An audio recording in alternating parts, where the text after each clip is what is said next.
Bruins Beat is brought to you by Prize Picks. And welcome into the Bruins Beat, presented by Prize Picks. Go use that promo code CLNS to get $50 back when you play just $5. I'm Evan Marinofsky.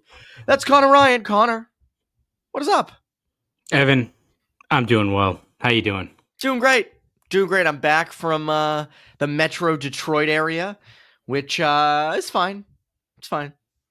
It's Anytown, USA. I heard people actually say like downtown Detroit, if you're there on business, it's not the worst place in the world. It does seem like it is on the up and up. I don't know if you were in downtown Detroit. No, but... so that was the thing, was like I was in like the outskirts, which was nice. It was as I said, Anytown, USA. It was fine, but the locals, like, because I'm by myself, so I'm like, should I not talk to anybody the whole trip? So like at bars and stuff, you chit chat with the people around you, and a lot of them said Detroit's actually a nice city. You go downtown, like in Detroit, it's very nice. I never really had time to go do that. I actually, the only time I went exploring, I went to the University of Michigan, which was very nice. Not a bad contingency plan. Might as well. It was like 20 to 30 minutes away, Banana Arbor, and it was very nice. And I went to a nice restaurant, and the people were very nice there. The 99. Very nice in Michigan. I wish. I was like, to the hotel front desk, I'm like, where's the nearest 99? Like, excuse me? You're like Michael Scott seeing the concierge in Winnipeg, asking for all the hot and happening places around town. Exactly. Unfortunately, no 99s in Michigan. Michigan could use some 99s. But a good trip. A lot of good talent locally. A lot of good talent. I think there's a chance that in 2 or 3 years, when these kids are draft eligible, I believe at least the local ones are draft eligible in 2027. Mm-hmm. I think we're going to be talking about some of these kids as high-end picks. With that Moshkin pick, there you go. There you go. That's what I mean. The Panthers just have to tank it. Or no, because that'd be a second-round pick in 2027. Well, it depends, on what the Bruins do, what the Panthers do in the playoffs. That's the important part of it. And also, it's... Bruins might have a high pick. Yeah, I was going to say, the Bruins might have the higher pick there, so don't forget that. They might. It would be great. But I don't know if people remember Freddie Meyer. Was an NHL defenseman for a while. Coach at Rivers. Well, I remember Freddie Meyer for that the Milan Lucic thing. Remember that? Yes. Back in the day? I remember BU legend Freddie Meyer. Of course, so. Yes. Well, that too, of course. Clean hit on Lucic, by the way. I will always hold that was a clean hit. Lucic overreacted. But his son, Carter, really good. Really freaking good. Jay Pandolfo's son, Sam Pandolfo, really freaking good. Same line, right? Yep. Another Mass kid, Finn Sears, really good. So they all, if they make the team, if they make it, should be really big impact players for them. And they looked like impact guys this past week. They'd look good in good-looking scarlet and white in a couple of years. Well, I think that's probably what's going to happen. I would be shocked. Shit, really? Yeah. I mean, Sam Pandolfo, future BC Eagle. That would be yes, of quite course.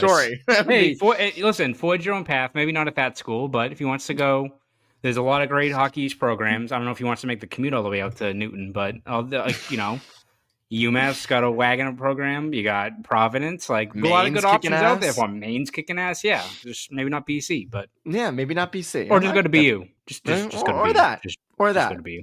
Or that. Bruins played late this weekend. They sure did, Evan. Oh, boy. They played. Yeah, those games shouldn't have been televised at all. Bruins lose 3-1 to San Jose. They then lose 7-2 the next night to the Kings. Connor, I wouldn't worry. It's just the second night of a back-to-back. I mean, everyone. The Bruins are due for one or two of those kind of stinker games every year, right? You flush. Hands are too hard on them. Oh. Yeah, exactly. Awful game. Holy shit! Yeah. Awful game. Awful game the night before. To think, 2 weeks ago we were talking about this team being a playoff team. Now it's like, oh, Michael Misa. Get ready to learn Boston Bruins, buddy. Get ready to learn black and gold, my friend. I keep on saying it, Evan. We got to find the friggin' clip from September of us joking about James Hagens, because that clip now is hysterical. Yeah, and probably could happen. I'll find it. Very well could happen. I'm not even bullshitting anymore. No, so. That's what I mean. It absolutely could. And by the way, if he all right, we'll play this game. We've already hit this point. We've hit this point. Fuck those two games. We don't want to talk about them. We're going to talk about them. But first, Bruins should have like the 6th or 7th pick in the draft. Realistically, they're at 8 right now. If they continue at this rate, they'll be somewhere like 7, probably 7, maybe 6. 5 is hoping a little too much, but somewhere around there, right? If Hagens has an NCAA tournament or BC kind of bows out early, does he drop? Like, it wouldn't shock me if he fell. He did not have the freshman season, I think, that everyone thought he was going to have. I'm not saying he's bad or a bust. I think he's phenomenal. I think he's a guy who could benefit heavily from a good second year at BC. My point is, though, I do wonder if we always see this every year. There's a team in that top 5 that, goes off the board a little bit. The guy who should have been picked high starts to fall. I wonder if he's that guy. And the Bruins end up with him, and we look like geniuses. Yeah, I mean, I'm not kidding. Yeah, no, I mean, I think the days of him being number 1 or like maybe even number 2 are probably long gone, right? You have to imagine it's Schaefer and Misa, probably the 2 best ones right now. I think Misa's like, if the Bruins somehow get a top, pick first or second, like if the lottery balls go that way, which again, it bumps your odds the higher up in the draft order you go. So again, if you're looking for some positives here, if you're trying to keep game going the numbers, like Misa, I think is like the slam dunk of just, you need an offensive force. What's he got? 62 goals, 128 points, something like that. He's ridiculous. Even if he's like not a ready product this year, that's a guy pretty good if you add him to your system. I digress. But I feel like, Hagens could drop a little bit, but I feel like would he drop out of like the top 4? Because it does feel like it's like Schaefer, Misa, Porter Martone, and Hagens, right? All kind of in that one tier. Maybe like Schaefer's in his own tier, and then it's those 3. But if it was like 2023, I think where you have all that talent, it's like, he probably does. But this year with the talent not as strong. Unless, I think the only thing that would maybe change it is the 3 guys that maybe could bump up, like McQueen, like if you're just going off of just potential, which he's got issues. I feel like we've already started doing our homework with the draft, which again, I think we've got a lot of free time, but like I do McQueen's the tankathon every single day. Yes. Until you eventually get to like 1 or 2 and you're like, all right, I'm done. I did it yesterday. I did my job yesterday, and it did like 20 times until I finally got like out of the 9 spots. So it wasn't that great, but I'm doing like it McQueen, now. right? 6'5" centerman. He's got back issues, but you see what the potential could be. Maybe he's a guy that bumps up. I think you look at Caleb Denoye and Frundell, the Swedish centerman.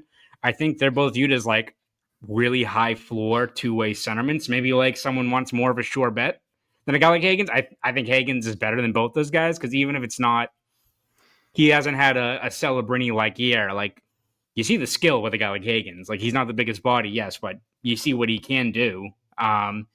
So maybe that changes, but I just feel like if the Bruins want a realistic shot at that tier of player like Hagens or Misa, you gotta hope the draft odds go your way more than anything. So that's the thing, and that's what's going to be tough. Is I'm kind of with you. I think it'd be hard for him to fall out of that.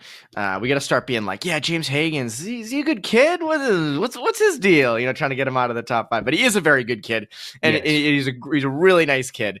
So I don't no character issues. So I think he's going to be safely in that top 5 for sure.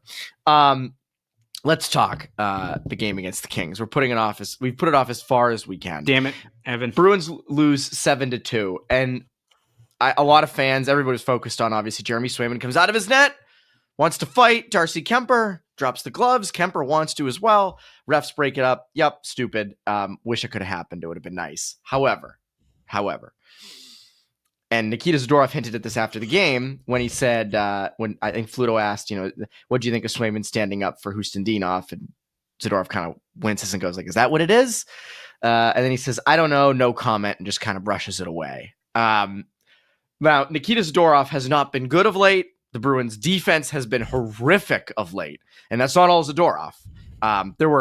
You can laundry list of defensive breakdowns against the Kings, and of late it has not been great. And we'll get into that, but I don't think Zadorov's way off. And everyone's focused on this comment on what he said directly about the Swayman thing. But the first question he was asked was by Sophia, and it was to the effect of, what's going wrong? How does this keep happening? And the first thing he said, everything goes in. It's embarrassing. That to me is that's the quote. Like, that's what settles it. Now, as I said, defensively, they have been porous and they were horrible on Sunday night. I can't stress that enough. Too much time and space, bad gaps. I tweeted out a clip, just not covering guys in front of the net, all that stuff. But Swayman's got to be better. Has to be better. And you saw it on Sunday. Again, after trying to fight Kemper, he gives up 4 softies. And the Kings didn't even have that many shots. That was the other thing, too. It wasn't like, they were hemming the Bruins in for for long stretches of time. They had a couple good offensive zone sequences.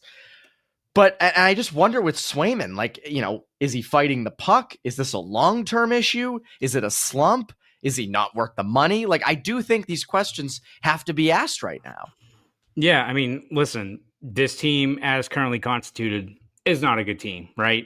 You've got guys in the forward core that are either above where they should be playing. You got AHL level talent. You're missing your top 2D. We all know that. That being said, yeah, you probably shouldn't lose to the San Jose Sharks, right? You shouldn't get smoked by the Kings, right? But even if you're that bereft of talent, right, you should maybe come up short, but you shouldn't be getting your doors blown off either, right? That is the thing, right? The roster is what it is, but as you said, there's been multiple times where you just need a save or 2 or 3, right? You look at some of those Kings goals, especially after the fight.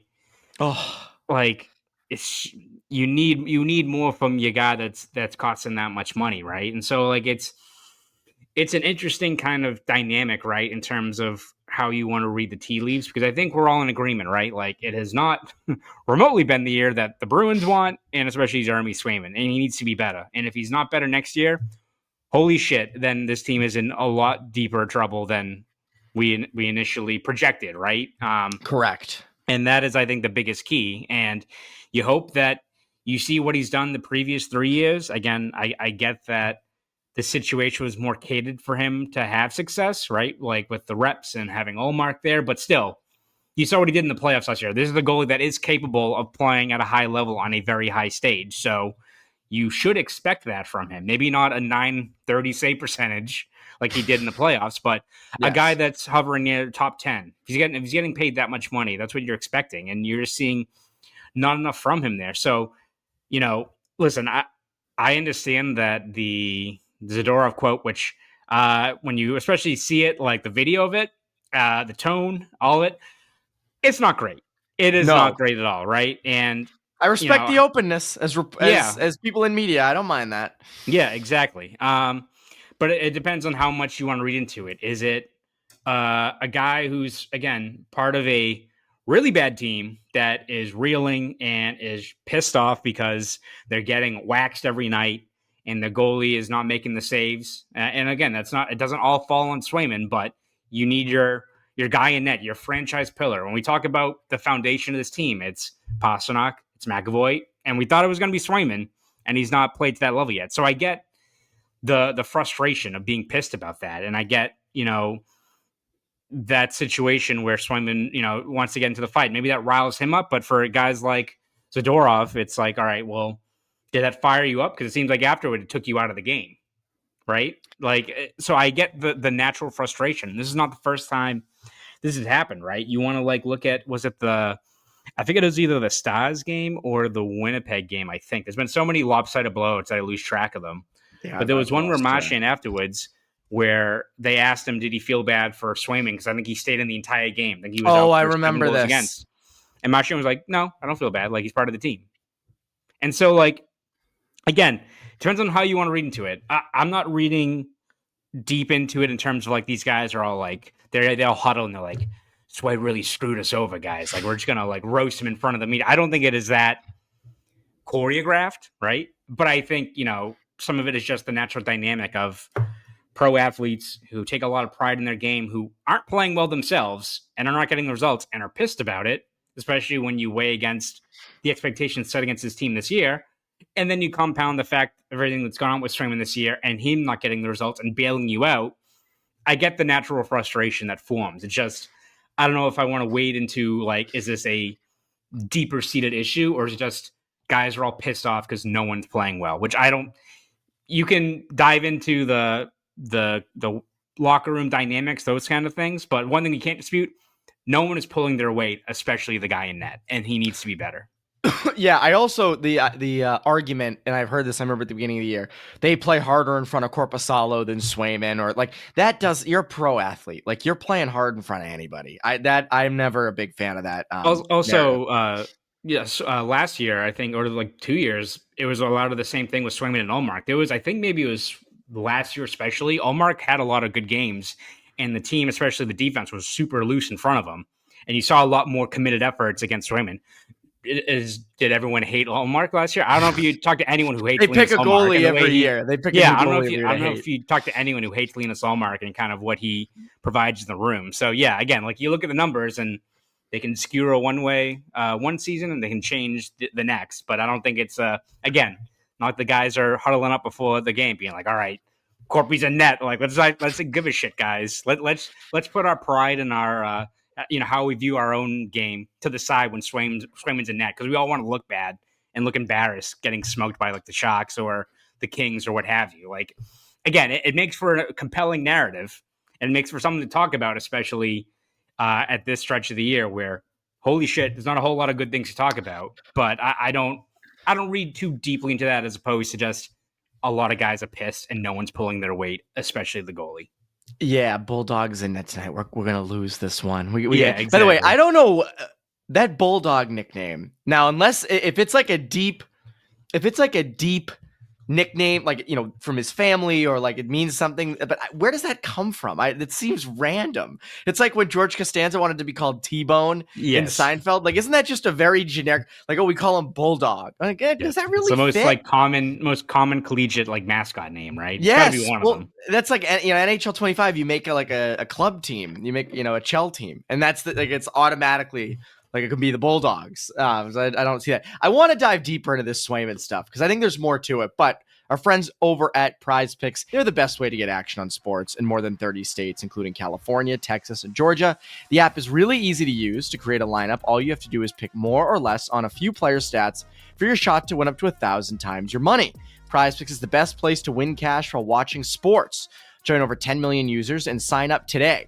On Prize Picks, you can mix and match your players' projections from different sports. Combine your favorite hockey players with players from baseball, basketball, esports, and much more. Prize Picks offers Venmo, Apple Pay, MasterCard, and more for quick and easy deposits into your account this sports season. Don't miss your chance to cash in as the league's best fight for playoff positioning. David Pastrnak's still producing. Morgan Geekie scored again on Sunday. I'll give him that. I say this every single time we talk about Prize Picks, but that's really all I can give you at the moment for Bruins. Although Red Sox does start soon. Maybe you think Rafael Devers is going to rake, and now that he's probably just going to be a DH, so maybe that's a good one to go with. Download the app today and use code CLNS to get $50 instantly after you play your first $5 lineup. Again, download the app and use code CLNS to get $50 instantly after you play your first $5 lineup. Prize Picks, run your game. Run your game. In terms of them hating Swayman, like, I don't think that's it. I don't think that they hate him. I just think, I wonder if his act can wear a little tired and look a little when you're losing. Winning cures all, obviously.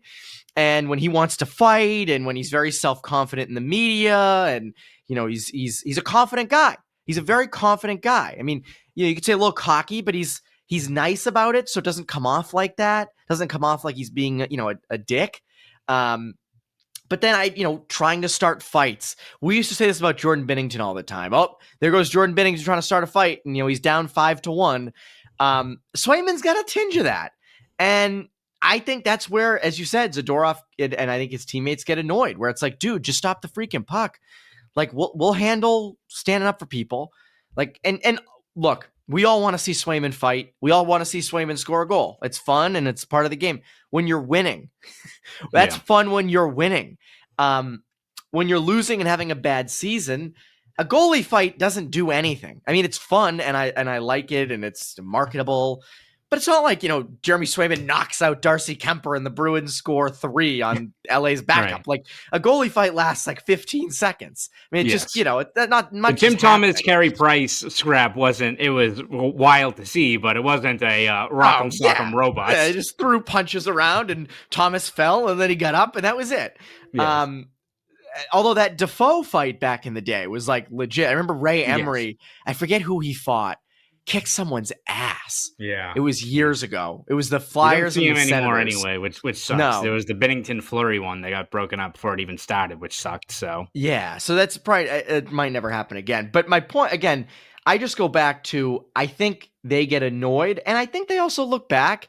It wouldn't shock me if they look back at the beginning of the year, and that's sort of when the tone was set for the season, and he was out for all of camp. Now, again, he has every right to. He wanted a new contract, wanted fair money, and we're all for that. But I just wonder if the players look at that and are still annoyed by it, and they're like, dude, it's March. And, you're still kind of weighing us down. Not that the Bruins are helping their case. I can't say it enough. They are awful in front of him. Awful. Yeah. Like, they continue to be terrible in front of him. But I do wonder if they go back to the start of the year. yeah, I mean, again, it goes back to, as you said, this whole year, it just seems like it's been way off for a lot of players. And I think it's natural for an athlete to be frustrated when the guy that's deemed as, I don't know if it's too strong to say, like your savior or that your get out of jail free card. And that's kind of what he was last year with Ullmark. Like the Bruins defense was really not that great last year. The numbers didn't necessarily reflect it because you had two goalies that were dialed in playing at a high level. But yeah, like it's, I don't know if you view it as a team-wide conspiracy of like, oh, let's all shit on Swayman. Like, we don't like this guy. But no, I think it's natural that if you're a player and you're entrusting your goalie who's making that kind of money to be the guy, you're paying a guy $8 million plus. That's a guy that needs to turn aside 2 or 3 grade A chances at the end of the year. You can look at like the baseline numbers, and I'm sure even if Swayman was playing at a higher level, he wasn't going to have a .920 save percentage. Like the defense in front of him is not good enough. The defense And they are without McAvoy McAvoy and Lindholm, too. Yeah. Like, but that being said, even if that's the case, if Swayman is playing to the level he should be, maybe his save percentage isn't that great, but you look at like goals saved above expected, which is honestly probably a more telling sign of like, there's a lot of good goalies who are putting up good numbers there, and it's just because the defense in front of them is shit that they're maybe still giving up a goal or two, but they're keeping you in the fight, and you're just not seeing enough of that. And so, yeah, you look at how much time Swayman missed at a critical time of the year. And also, it's the timing of not only the fact that the Bruins were expected to take another step forward this year, right, when they did all this stuff in the offseason, but for Swayman, it's not like this is another year, another day in the office for him. This is a guy whose first year without Ullmark, getting tested with playing 55-plus games. Like, it's a big step forward for him, and he wasn't there, right? Like, he joins them in Florida. They're already down in Florida when, or I think they were literally on the plane. He jumped on their plane like the last minute. He signed his contract, did his press conference, then went out to Hanscom to fly down to Florida. And then Korpisalo started, got lit up, and rolled from there, right? And so... And he's been playing from behind ever since. Yeah, and again, you can't really play catch-up in the middle of the season like that. And I understand people say the preseason and training camp drags on for too long and all those things, but like, just those practices are vital. Even the ones like captain's practices before the season, where you get to work on your own craft, you get to work with the coaches, all that stuff. Even I think it was Jim Montgomery, one of his last press conferences before he got fired, was like, nothing replicates camp and with your teammates and that level of competition. You can do all your work at Aganis, and I'm sure that keeps you in shape and keeps you somewhat sharp, but it's not remotely the same. So yeah, he's playing catch up. And then when you're at this stretch of the season and half your roster is either hurt or traded, and you're really trying to find the silver linings, and then your goalie's trying to get into a fight, which again, like maybe that riles him up, but doesn't do much to change the tenor or the temperature, or at this point change the circumstances of your season. Yeah, I could get why the team, in front of him is kind of pissed, because then what happens? Again, it's one thing if he fights him or he doesn't fight him, but he gets riled up and keeps him in the game, and win or lose, if you lose by a goal or two, maybe it changes. But then you get uncompetitive and you get lit up. And a lot of those goals aren't tips and, tic-tac-toe passing. There's 2 or 3 of them. You're like, shit. And, maybe at this point we're just numb to it because we've seen it so many times. But the Bruins, the personnel they have, yes, it's not great, but they should not be getting their ass kicked to this degree every 5-6 games. Like, there's been multiple games where it's just, fast forward, turn the channel, because they're not even in the same rink as these teams at times. I'm not saying the Kings are also like the 85 Oilers. Like, they're a good team, the Kings. They've won a few games in a row, but Jesus. It's, you can't do it. We can't do it. It can't, and so it's tough with the Swayman argument, because I do hear a lot of fans saying he's a bust. He sucks. It was a waste of money. And I will say this all year. Nothing will make me change how I feel about this, at least right now. And that is that I don't know if you can go to that extent yet. You have to look at you have to look at the game board, right? He could end up being a bust. He could suck next year, and we could be sitting here this time next year going, they've got to find a way to get out from under the sky. Issues. And there's bigger problems, and this is going to take you years to figure out. Absolutely. And that could easily happen. But we don't know that yet. And it goes back to what we just said. He missed all of camp. The coach was halfway out the door. You've had a million injuries throughout the year. Hampus Lindholm was gone, was lost in November. The rest of the team played like garbage. There wasn't enough talent. You're trading everybody at the deadline. Like, this was not the year for him to be a Vezina caliber goalie. Now, there's going to be a lot of people who would respond to that and say, well, if you're paying him what you're paying him, you expect better. And I would agree. He definitely needs to be better. But in terms of being a bust, in terms of immediately trading him, and I don't know what value he has right now. You'd be, selling him for pennies on the dollar, which is not a good look for a guy that would have netted you a haul if you traded him back in the fall. Like, you've got to ride with it. And you've just got to hope that he can get his mind right, go hang out with the Bears in Alaska or something, like whatever it takes. Hang out with the Alaska State Troopers, film a show. I don't know. Do something to get away from the rink. And I wonder how they handle him the rest of the season. How many games are left? Like 13? 10. 10? Okay, so 10 games are left. Thank God. Thank God, with the way things have been going. I don't know. Do you split? Do you give more to Korpisalo? Do you just try to have Swayman play his way out of it and end on a high note? I'm not a goalie guy. I don't know. Yeah, what do you have to lose at I this think point? a lot of, and the other thing is, like, obviously you want to win, and they're trying to win, but you also don't mind losing. So maybe you do trot Swayman out and say, well, if he kicks ass, then he ends on a high note, and if he doesn't, we got a higher pick. I don't know, but that's a confusing thing too, of what do you do with him over these next 10 games? Because I don't know if it's the right answer. Yeah, I think you just let him ride it out, keep the same, get Korpisalo in for 2 or 3 down the stretch maybe, and see if Swayman can build some sort of momentum. Again, this year is shot to shit. I agree with you that I'm going to reserve judgment as to what Swayman's current trajectory is until we get to next year, because I think if there's ever a guy that needs to just flush out this year, as you said, get away, reset, get to camp, and get back in order, and just put this year in the rearview mirror. We've seen what he can do, right? This is not a guy that you're hinging and giving him that money off of just potential. You saw what he did in regular season play and when he was the number one guy in the playoffs. Like, he has it in him. So I'm going to reserve judgment as to what he could be next year. If we get to Thanksgiving of next season and he's got an 88 save percentage, then again, there's deeper fucking issues at play in terms of what the timeline of this retool. This goes from a lofty retool, which I would put it at right now, right? And you could probably say it is a rebuild if you want to. They've got a lot of holes to address this offseason, but it goes from that to a full-blown rebuild if your $8.5 million man in net can't hold his own there. So that is the big question mark for him, and we'll see how it plays out. It's kind of crazy when you look at a big inflection point of this team and where they'd be at. Can you imagine if when the Bruins had their contentious arbitration hearing with Swayman, instead of doing like the 1 year where they kind of gave him the wink of like, hey, do it for this year, we're cap crunch and we'll set you up next year. If they locked him into that 2-year deal, what his contract would be now? I know. So, and you would have had him in camp. Yes. You would have had a full season. It wouldn't have been odd or anything. Yeah, I agree. Swayman is a damn lucky man that he got. It was only a 1 year.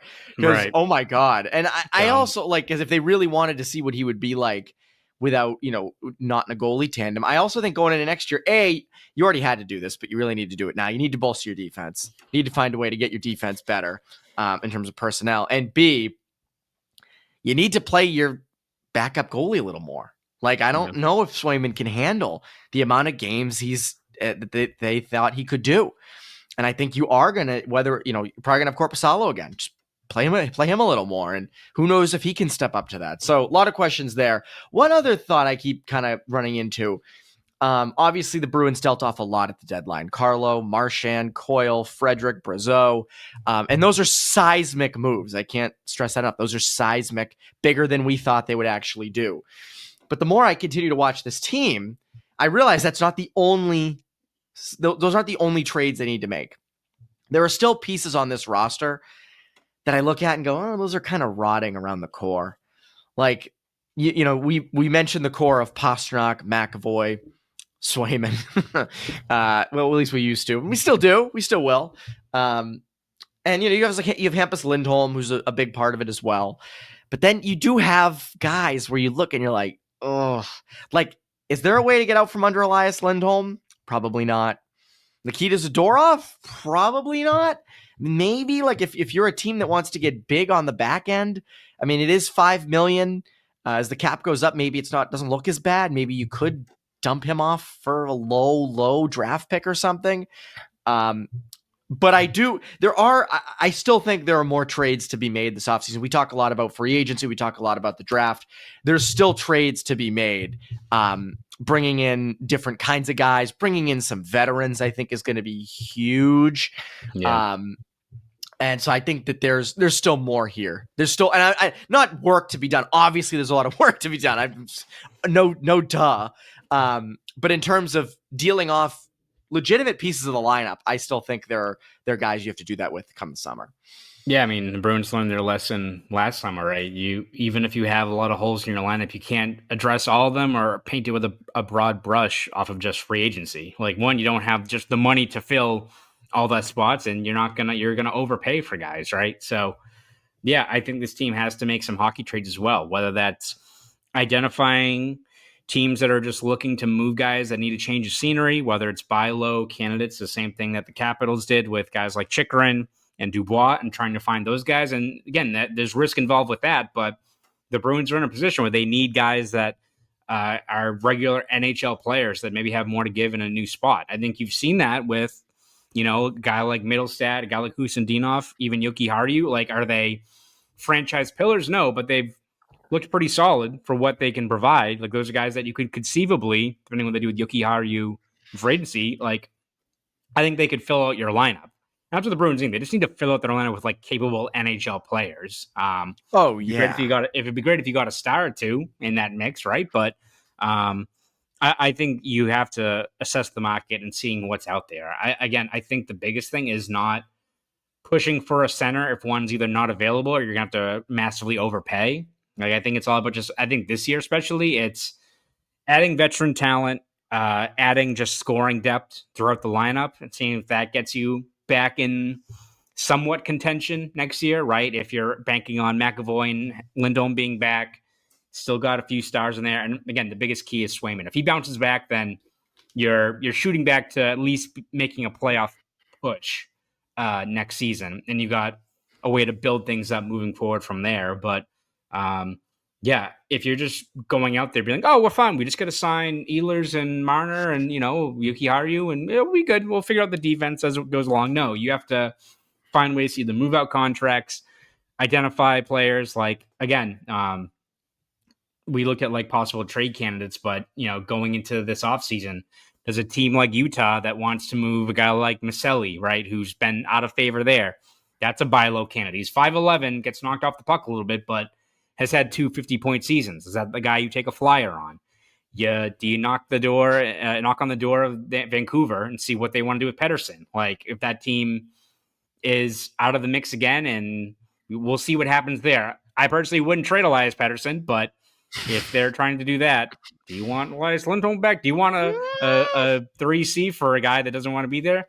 That seems very, a skewered scenario, but again, a lot can change in the offseason in terms of who's out there on the market, who's disgruntled, what teams want to cut bait with players, right? Does Vancouver want to move Connor Garland? Like there's all these kind of guys that we've talked countless times before, but the trade market is an avenue for teams, not just you, but other ones that want to shake things up. And you at least have more to work with, whether it's some players on the roster, draft picks, which you got to be careful there, prospects, stuff like that. But yeah, if you're just trying to spend your $28 million, you think that's going to get you back to where you are?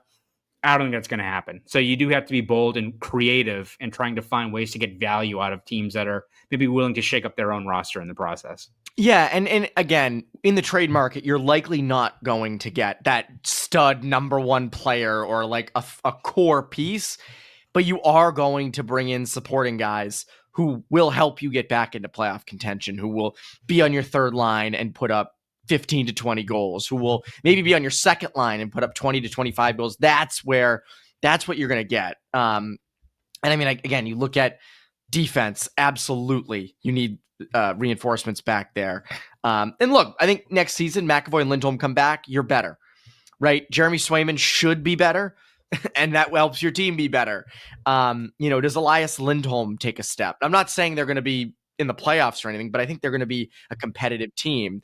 It just comes down to what are the other moves you make? Who do you sign in free agency, which you should tread lightly? And what do you do in terms of hockey trades? And I look at this roster and I'm like, is Cole Koepke going to be here next year? Again, Johnny Beecher. And Johnny Beecher's not the problem, but it's like, do you want to try some new faces down there on that fourth line or in the bottom six? They could maybe produce a little bit more. But we have a long time to talk about those things. I don't want to wear it all out now. Connor, it's always fun. What can the people look forward to from you over at the Globe and Boston.com? Yeah, you can read my stuff over at the Globe and Boston.com. We've covered every step of the way this season with features, recaps, columns, breakdowns, and probably more importantly, looking ahead to what will be a very busy offseason. So you can please read my stuff over there at the Globe and Boston.com. If you want to follow me on Twitter, X, whatever it's called these days, you can at Conor Ryan _93. Go do all that. That's Conor Ryan. I'm Evan Marinofsky. Bruins Beat listeners, have a great rest of your week.